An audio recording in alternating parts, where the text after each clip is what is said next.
పిడికెట తలంబ్రాల పెండ్లి కూతురు కొంత పెడమరలి నవ్వేనే పెండ్లి కూతురు పిడికెట తలంబ్రాల పెండ్లి కూతురు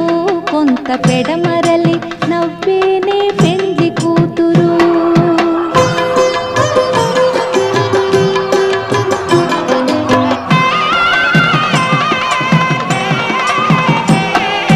పేరుగల జవరాలి